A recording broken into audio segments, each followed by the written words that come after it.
Okay, so hi everybody. So today we're going to be talking about what occurs in an action potential. If you remember, an action potential is basically when a nerve impulse travels down the axon. It can also occur in a skeletal muscle membrane.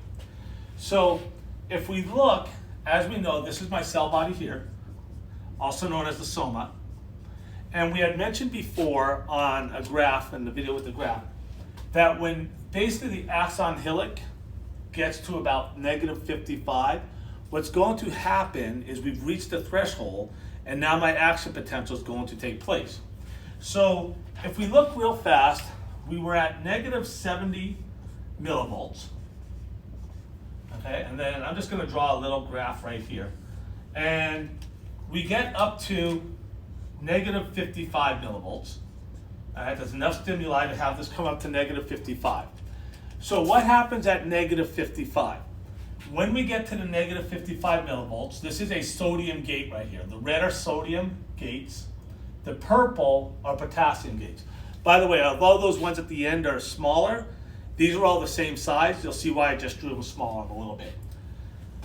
So here's what happens. Is some type of stimulus causes the inside of the cell membrane to go up to -55.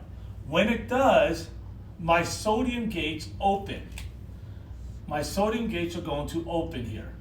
And when the sodium gates open, what's going to happen is sodium, with its positive charges, is going to rush into the inside of the neuron. Now remember, when the neuron is at rest, we have sodium and potassium leaking in and out. This is different. This is going to be a gate that actually opens up, and we're going to have sodium rushing in. Okay, and I know I drew 3 here, but it's a whole bunch. Okay, so I'm going to get a whole bunch of sodium rushing in. Now, like I said, sodium has positive charges. So because it has positive charges, all these positive charges coming in are going to drive this -55 actually to be +30.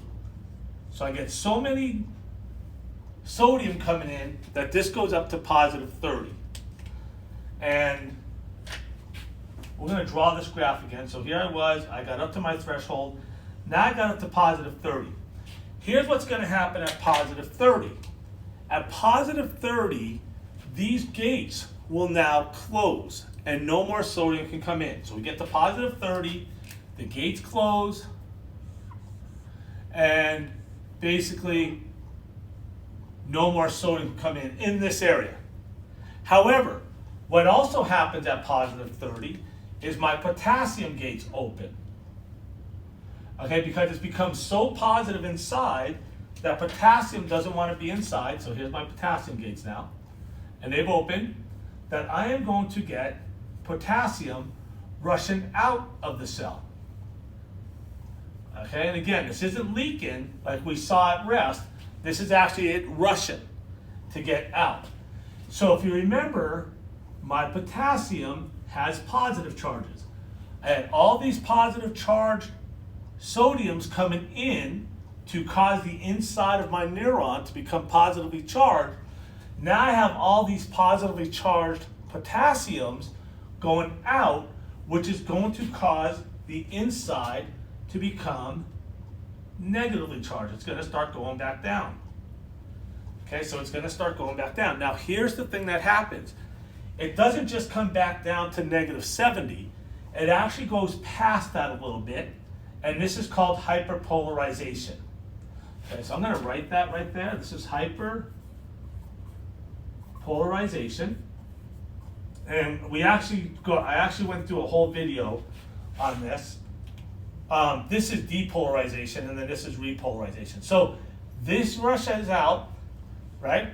And then once it gets to hyperpolarization and it gets back to where the rest of the membrane was, these gates now close. And now my sodium stops rushing out. I'm sorry, my potassium stops rushing out. But now what's going to happen, because the impulse is traveling down, because these just went through all this area cannot fire again. It cannot have the gates open and closing for a short period of time, and we call that the refractory period. But because we've actually had all this occurring, what happens now is positive charges go here, and now this part of the membrane, the sodium gates open, and sodium comes rushing in with its positive charges again. All right, so here's my sodium. It comes rushing in with all its positive charges. And now this area goes up to positive 30, right? And when it gets to positive 30 again, these gates will close. Sodium will stop rushing in. However, my potassium gates, because again, we're at positive 30, my potassium gates will open up. Okay, and here goes my potassium out. And as the potassium goes out, once again, we are going to get this coming down. So when we got to positive 30, these gates closed, those gates opened. Now it starts to come down to the repolarization.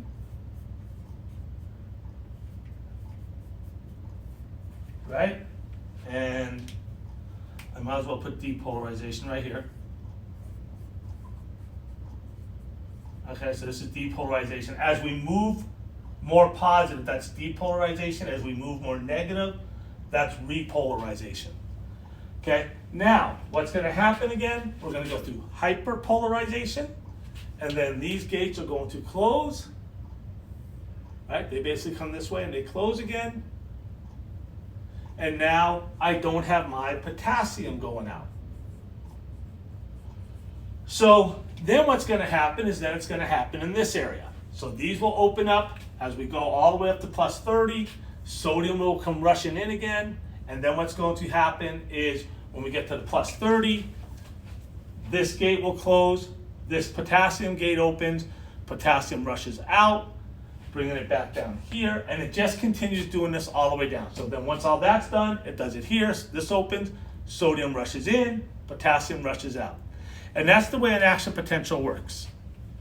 And if you like this video, please make sure to check out these other videos.